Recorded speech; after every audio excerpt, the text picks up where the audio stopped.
भगदड़ के पीछे कौन था, इसकी रिपोर्ट सीएम योगी के टेबल पर रखी गई। एक महंत को धोखा देने वाला कोई और नहीं बल्कि उनका खुद का बनाया सिस्टम ही था। आम लोगों की जान का जिम्मेदार कौन था, ये पूरी रिपोर्ट आपको समझा देगी। रिपोर्ट साफ दावा करती है कि अधिकारियों के बीच कोई कोऑर्डिनेशन नहीं था, जिसके कारण वहां हादसा हो जाता है। मेले के एसएसपी राजेश द्विवेदी और सीनियर अधिकारियों और कंट्रोल रूम की दिशा अलग अलग कैसे हुई। महाकुंभ नगर जिला नया बना, वहां अधिकारियों की तैनाती जिले के मुताबिक की गई। मेला क्षेत्र और प्रयागराज जिले के अधिकारियों के बीच कोई कोऑर्डिनेशन नहीं था। प्रयागराज जिले के कमिश्नर खुद मैदान पे आकर वो काम कर रहे थे जो उन्हें नहीं करना चाहिए था। सूत्र कहते हैं कि रिपोर्ट पे कई चौंकाने वाली बात लिखी गई। सबसे बड़ा खुलासा ये हुआ है कि अधिकारियों की हनक भारी पड़ गई। अधिकारियों में कोई कोऑर्डिनेशन नहीं होना। यहाँ DIG Vaibhav Krishna control room में बैठकर सीधे भीड़ से बात कर रहे, जबकि उनको अपनी पुलिस को बताना था। जो भीड़ में तैनात थे सिपाही, वो भीड़ को समझाते कि किधर जाना था, किधर आना था।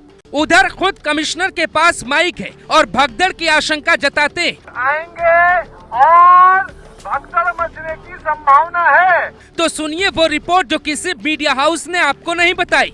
प्रयागराज के कमिश्नर विजय विश्वास पंत का बैच 2004 है। वो प्रयागराज के कमिश्नर है, यानी मंडलायुक्त। ये पद किसी आईएएस के पास ही होता है, यानी प्रयागराज मंडल के सबसे सीनियर अधिकारी का पद इन्हीं के पास है। अब एक नया जिला बना, मेला नगर के कमिश्नर आईपीएस तरुण गाबा को बनाया गया, यानी ये मेला क्षेत्र के सबसे बड़े बॉस बनाए गए। हालांकि इनके ऊपर डीएम भी थे।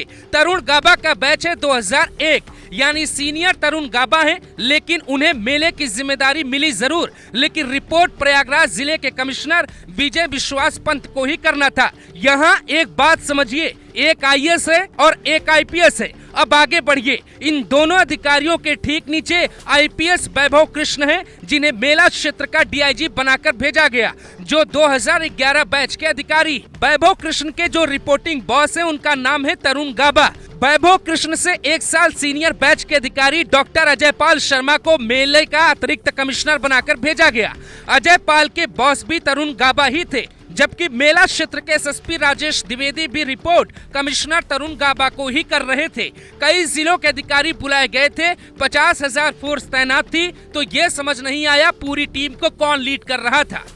इस पूरी बात को समझने के लिए थोड़ा और वक्त दीजिए। अब ये तस्वीर देखिए, ये हैं विजय विश्वास पंत, प्रयागराज के कमिश्नर, जो खुद भीड़ के सामने कहते हैं आएंगे और भगदड़ मचने की संभावना है। तो सवाल उठता है कि इनके नीचे के अधिकारी कहाँ थे? क्या अधिकारियों में कोई कोऑर्डिनेशन नहीं था? इसका एक सबूत दिखाते हैं। 27 जनवरी को योगी आदित्यनाथ प्रयागराज गए, वहां अधिकारियों के साथ बैठक की। उस बैठक में मेला क्षेत्र के अधिकारी और प्रयागराज जिले के अधिकारी शामिल हुए, जिसमें ये सभी अधिकारी शामिल थे। योगी ने बैठक में कहा था कोई घाट पर नहीं सोएगा, कोई बैग रखकर वहां आराम नहीं करेगा, भीड़ पे पूरा नियंत्रण होना चाहिए। तो फिर घटना के 8 घंटे पहले प्रयागराज के कमिश्नर विश्वास विजय पंत खुद भगदड़ की बात क्यों कहते हैं? अगर उन्हें ये कहना ही था तो अपनी पुलिस को कहते, टीम को कहते, एसएसपी राजेश द्विवेदी को कहते। यानी यहाँ अधिकारियों का अपना ईगो आ गया। उनका कद, उनका पद और तमाम चीजें हो सकती हैं। हालांकि एक सच और है जिस पे दबी जुबान पे बात की जा रही है। कमिश्नरेट किसी जिले में बनाया जाता है तो वहां आईएएस और आईपीएस लॉबी में थोड़ा तनातनी हो जाती। पुलिस विभाग के कई बॉस होने के बाद भी पूरा कंट्रोल था वहां के मंडलायुक्त के पास। मंडलायुक्त यानी कमिश्नर हैं, जो आईएएस रैंक के अधिकारी हैं। विजय विश्वास पंत उनका नाम है, जो खुद मैदान में भगदड़ मचने के पहले अनाउंस कर रहे थे। अब यहाँ 2 बातें समझिए। आईएएस मतलब सरकार का प्रतिनिधि और आईपीएस यानी प्रशासन का हिस्सा। दोनों का काम करने का तरीका अलग अलग होता है। जहां कमिश्नरेट बनाया जाता है वहां आईएएस की ताकत कम हो जाती है। इसका विरोध कई बार खुद आईएएस एसोसिएशन कर चुका है। प्रयागराज के कमिश्नर विजय विश्वास पंत की तरह ही मेला क्षेत्र के डीएम विजय किरण आनंद भी तैनात थे। अब यहाँ पूरा का पूरा कंफ्यूजन हो गया।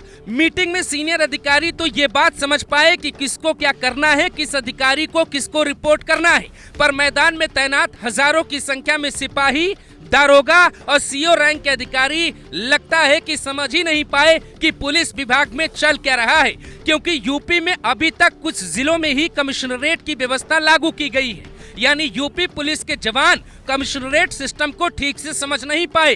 अब कौन अधिकारी कहाँ, किसका बॉस है, किसका आदेश है, ये सब सुनने वाली पुलिस को समझ ही नहीं आया कि वहाँ भीड़ को रोकने या संभालने के लिए क्या करना चाहिए। ये मुख्य वजह मानी जा रही है जिसके कारण वहाँ पे भगदड़ मच गई।